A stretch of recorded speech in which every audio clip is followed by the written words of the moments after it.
Welcome to episode 20 of So You Want to Be a Star in the Music Business. Today's topic is going to help you guys establish your business foundation. So as you move forward through your career, you got these basics out of the way. So you're not scrambling at the end of the year trying to pay back millions of dollars of taxes after you guys make all this money.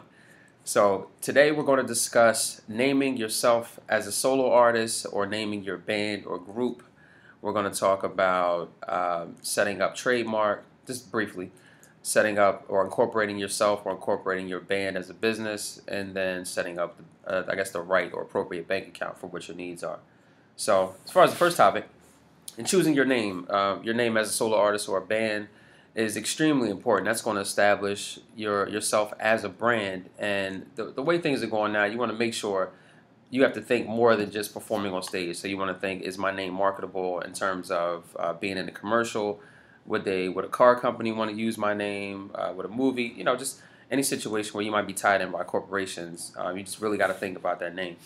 So, well, and in addition, as a band, you may think you're the first person to think of the name, but there are a lot of people out there, and it depends who in California, if you live in New York, has already thought of your band name, and who has gotten the legal right to use it.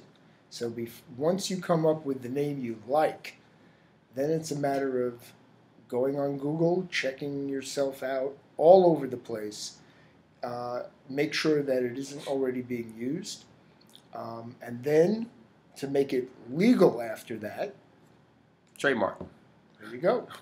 But even I guess just to add on what Mitch just mentioned, that's where Facebook comes in. This is where Twitter comes in. So just try to see if somebody's already chosen that name so that you don't do it. And the hard part is your name may be something that is kind of common or another artist already has it. But even though it's your name, it just so happens that another Michael Jackson has the same name as you and sings just like you. So then that's something you definitely need to find out before you start using that and before you get too big and then you can't really use that name anymore. You might need to change it.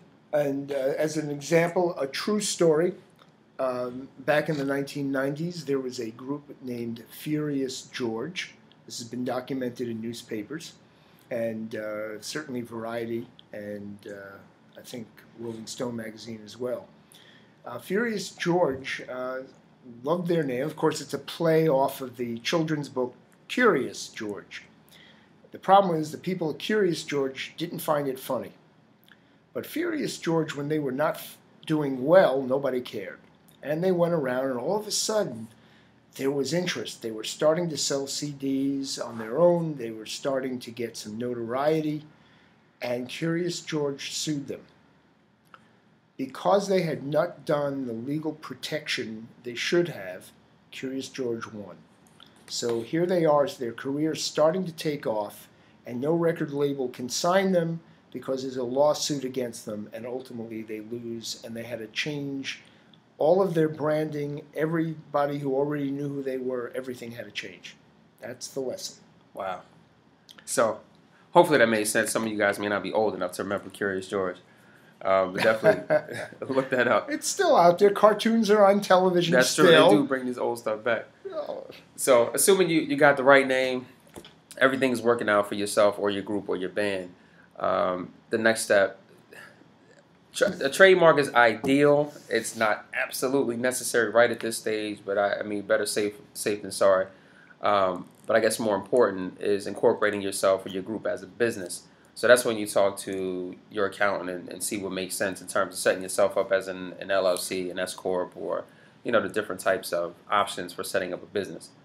What's important about a corporation is if you are more than one person, you are protecting your money and your legal rights for the future. I know it's kind of hard to imagine, but you do have to think of yourself as being successful, even at the beginning. So what this means is if you, for example, if an American works in Canada, two people go in there, you are both going to be taxed in Canada if you work there. By the way, that also works if you go into California or Massachusetts or Connecticut. A lot of states tax people individually, just for working in their state. If you have a corporation, and if something goes wrong, The corporation not only is the thing that gets taxed, but the corporation is the thing that gets sued or gets official notices. And that protects you and your personal property, your house, your car, your family.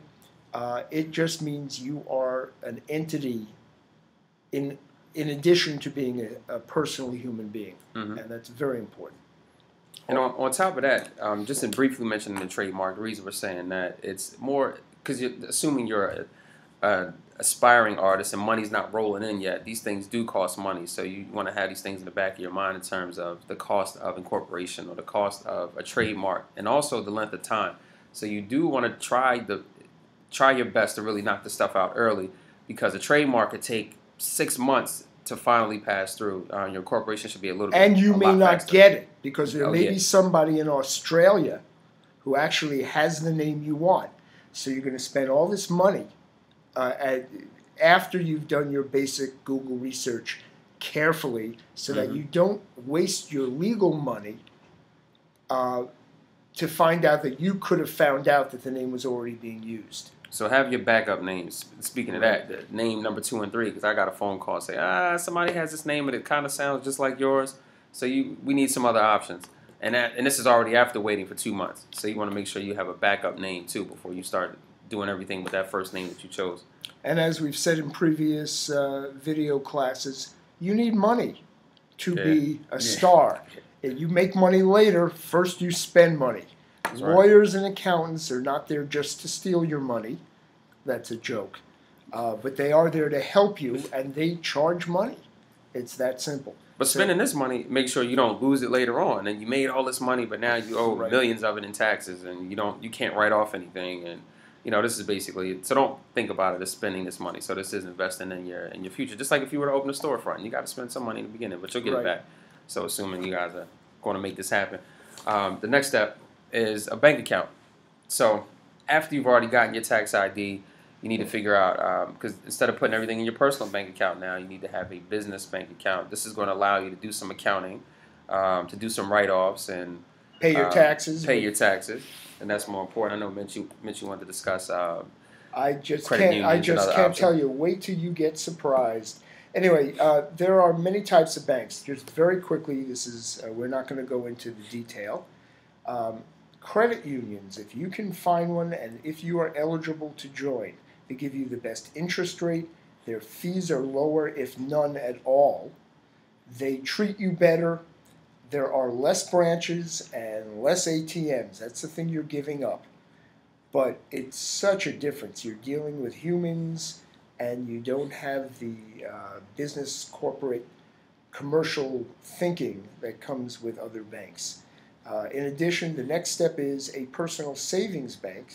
There are commercial banks and savings banks. Savings banks, I'm going to make a generality, are for people, and the commercial banks are for businesses.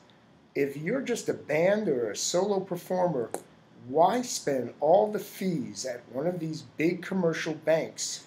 What are you getting for it? You're spending money. The savings banks will still give you more interest, and they will give you more free things, and their fees are lower. Check them out first. Do not let the Chases, the Wells Fargos, the Bank of Americas rip you off. And quite honestly, as we've seen in the past years, that's what they're doing. All right, that's enough for me. On that note, there's so many details in this that we can't touch in one class. Exactly, it's too hard. But pick your name, get your trademark in order, establish a business, set up a bank account in the business name, and make sure you do all your accounting. And consult with professionals. I mean, this is where do your own work. The lawyer, if you have one in the family, save your money that way. If you have an accountant in the family, save your money that way. But let them help you. It's really important. You're an expert artist, not an expert accountant. There you go. And not an expert lawyer. That's it for this episode. Kevin Curtin, Mitch Weiss. Check us out at www.MWEntGroup.com. Follow us on Twitter. Twitter is _MWEG. And might I put in a personal commercial plug for the book, Managing Artists in Pop Music in Allworth Press. A lot more details about choosing a bank, a lot more details about trademark, a lot more details on everything we're doing here, and the book's only $10 at Amazon.com. There you go. Second edition. Pick up the book. There you go. Until next time.